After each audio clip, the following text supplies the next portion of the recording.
Escuchando a Weezer haciendo una versión del tema The Wait, tema original del grupo The Band.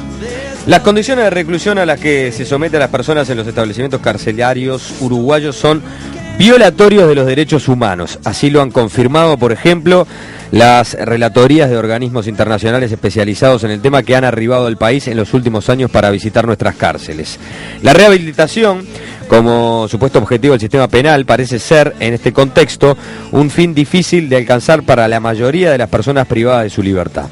Resulta importante entonces estudiar las distintas variables que pueden, de uno u otro modo, generar un ambiente propicio para que la rehabilitación pueda darse.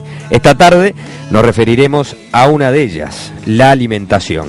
Según una investigación realizada por el estudiante de psicología Pedro Nugué, impulsado por el Programa de Apoyo a la Investigación Estudiantil de la Universidad de la República, existe una fuerte relación entre la dieta alimenticia de una persona y su humor, lo que podría facilitar u obstaculizar la rehabilitación de las mujeres privadas de libertad. Pedro centró su estudio en el pabellón femenino de la cárcel de Canelones y para conocer los principales resultados de su trabajo es que lo recibimos en estudios. Bienvenido, Pedro. Muchas gracias. Saludos. Bueno, desarrollaste este trabajo como estudiante. ¿Cómo surge esta posibilidad? Esta posibilidad surgió justamente por una docente que fue la que después me apoyó, que es Mariana Foller, justamente, que yo estaba en una materia que era justamente que se trabajaba con cárceles de mujeres del mismo pabellón, y bueno, dentro de la práctica que se hacía, surgieron como muchas preguntas de lo que íbamos haciendo. Una de las preguntas fue de que yo veía que comían exactamente lo mismo, y yo después le explico, venía ya de un antecedente de fijarme bastante el tema de la comida de los lugares de encierro, y me surgió la duda de si comía lo mismo no dificultaba, o por lo menos cómo se veía eso. A lo cual me apoyaban enseguida y dijeron, mira, eso puede ser una linda pregunta. Y bueno, y se empezó a plantear, a desarrollar, y ahí me habilita diciéndome la docente que justamente existía un lugar como la CSIC, donde se podía proyectar eso y podía ser viable hacer la investigación. Entonces el año pasado se presentó hace 2 años, fue considerada como que era válido, y el año pasado, en el correr de todo el año, se fue desarrollando justamente lo que era la indagación de lo que íbamos haciendo. Vinculación entre dieta y humor. ¿Cómo encontraste y cuándo encontraste esa relación? Bueno, yo vengo de tener una historial de trabajar en lugares que se les consideran como lugares psiquiátricos, ¿sí?, que justamente son lugares de encierro donde yo enseñaba clase de baile. Al pasar el tiempo veía como cierta conducta de cuando llegaban ellos, lo veía como más adormecido, como más problemas y bueno, empecé a indagar por qué es lo que estaba pasando. Una de las variables, porque nunca es la única, empecé a ver de que los días que comían demasiado pizza, que son pizzas muy anchas, ¿sí?, encontraba de que los chiquilines estaban más desganados en el sentido de cuando iban a bailar. Por más que me decían de que está motivado como que físicamente no le estaba dando. A lo cual pregunté justamente ahí y indagué a ver qué posibilidades había de que justo los días que tenían baile conmigo, que no eran todos los días, cambiaron un cacho la dieta, y al cambiarse la dieta los noté más animados.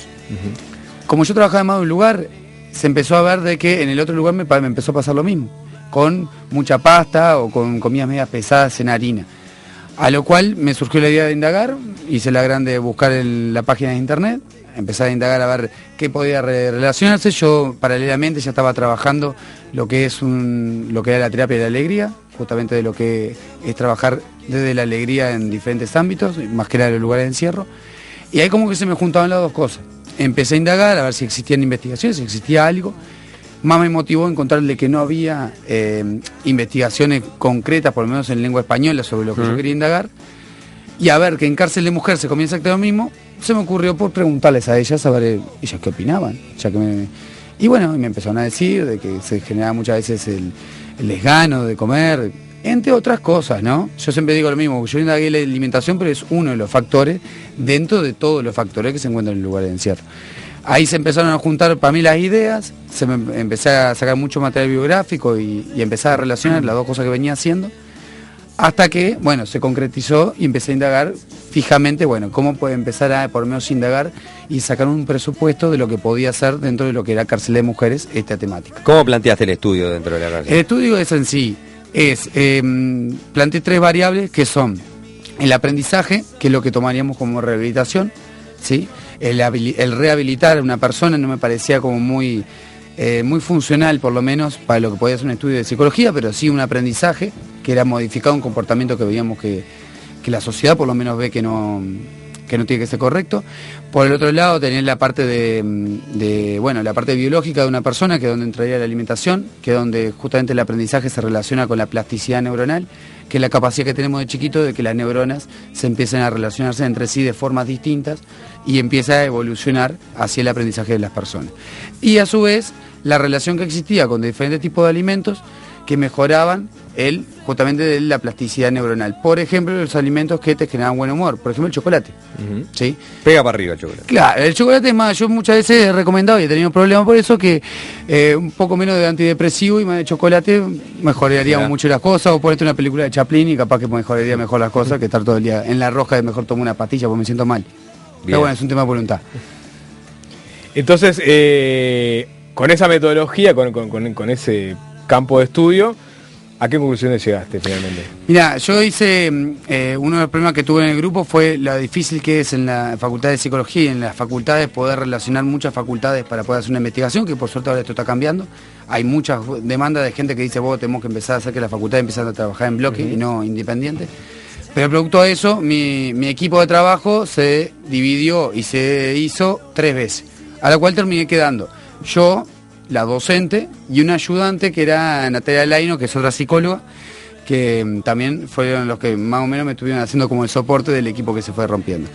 La conclusión que pudimos sacar es, primero, cambiamos la indagación de ser una investigación meramente científica para hacer una indagación, y pudimos sacar como conclusiones que sí, el estado de humor está influenciado por la alimentación. No es la única explicación, pero sí estaba. Es más, dentro del cárcel nos explicaron de que muchas veces la misma alimentación que tenían, cuando la adornaban de forma distinta, el mismo guiso que comía, lo adornaban de forma distinta, ¿sí? Encontraste que todo el mundo quería comer y se acababa muy rápido la comida. En cambio, cuando no lo hacían, quedaba comida. Y es más, y perdían el interés de comer, o sea, ni siquiera cumplían con las 3 comidas diarias, producto que no tenían necesidad de comer, no les entusiasmaba. También una cosa que sí pudimos como visualizar era la importancia que tenía el ritual de la comida. ¿Sí? El tema de el ritual de la comida permite mucho el cómo uno se va vinculando con el otro. Hay un escritor, psicólogo, psiquiatra, Víctor Frankl, que es de la logoterapia, que él estuvo en los campos de concentración y de ahí hizo su teoría, y él planteaba de que sabía la diferencia de una persona, si se había desganado para morirse o no, según qué es lo que hacía con los cigarros que le daban en su trabajo.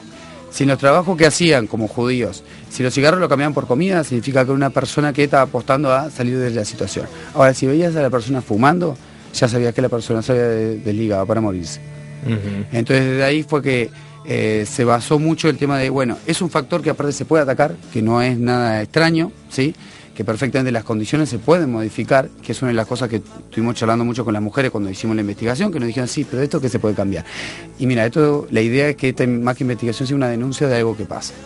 Pero cambiar, ojalá, crucemos todos los dedos y a ver quién hace fuerza, pero... ¿Cuál es la dieta común de la dieta común de ellas? En el centro de reclusión de Canelones. Comen exactamente lo mismo, ¿sí? Que es una comida que es a base de una especie de guiso o ensopado, como quieran llamarle, que es a base de algunas verduras como papas, algo de zapallo, ¿sí? Y un poco de carne.